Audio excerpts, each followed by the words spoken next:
Gmail আইডির password ভুলে গেছেন, অনেক চেষ্টা করেও মনে পড়ছে না? চিন্তা করার কিছু নেই। এই ভিডিওতে আমি আপনাদেরকে দেখাবো কিভাবে খুব সহজে আপনার জিমেল আইডির পাসওয়ার্ড আবার ফিরে পাবেন।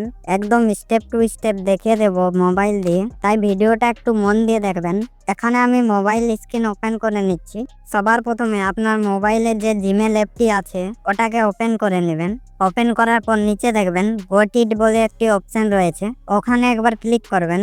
দেন এখানে দেখবেন অ্যাড এন্ড জিমেল অ্যাড্রেস, এটার উপরে ক্লিক করবেন। তারপর এখান থেকে প্রথমের এই গুগল অপশনটি সিলেক্ট করে নেবেন। তারপর এখানে আপনার ইমেল আইডি বা জিমেল আইডি দিতে হবে, যেটার পাসওয়ার্ড আপনি ভুলে গেছেন। ইমেলটা ফিল করার পর নিচের এই নেক্সট অপশনটিতে ক্লিক করবেন। তারপর এখানে পাসওয়ার্ড এন্টার করতে বলছে, কিন্তু আপনার তো পাসওয়ার্ডটা মনে নেই, ভুলে গেছেন। তাহলে এখানে কিভাবে দিবেন? এর জন্য নিচে দেখবেন ফরগট পাসওয়ার্ড বলে একটি অপশন আছে। আমার মোবাইলে এখানে ফরগেট অপশন এসেছে। আপনার এই সেম জায়গায় ফরগেট পাসওয়ার্ডের বদলে ট্রাই অ্যানাদার ওয়ে অপশনটিও আসতে পারে। যেটাই আসুক, দুটোর মধ্যে একটার উপর ক্লিক করবেন। দিয়ে দেখবেন এরকম কিছু ইন্টারফেস দেখতে পাবেন। এখানে নিচের এই ট্রাই অ্যানাদার ওয়ে অপশনটিতে ক্লিক করবেন। তারপর একটু ওয়েট করে নেবেন।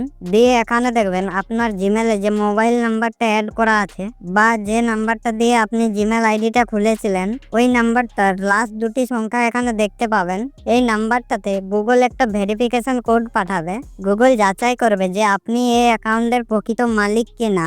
এখানে গুগল আপনাকে দুটি অপশন দিয়েছে, টেক্সট আর কল। টেক্সট বলতে SMS এর মাধ্যমে কোড পাঠাবে, আর কল বলতে মোবাইলে একটি ফোন কল দিয়ে বলে দেবে। আমি এখানে SMS বা টেক্সট অপশনটি সিলেক্ট করে নিচ্ছি। তারপর এখানে কোডটা এন্টার করতে বলছে।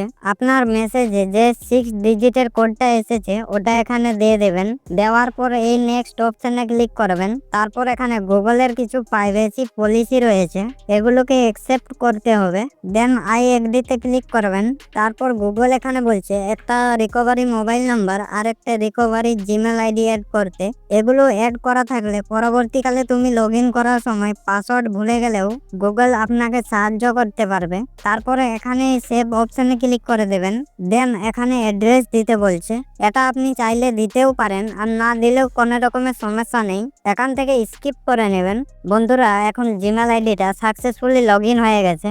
আশা করছি কনসেপ্টটা আপনারা বুঝতে পেরেছেন। ভিডিওটা যদি আপনাদের উপকারে আসে তাহলে একটা লাইক দিন, চ্যানেলটা সাবস্ক্রাইব করুন, আর পাশে থাকা বেল আইকনটা বাজাতে ভুলবেন না। দেখা হবে পরের ভিডিওতে।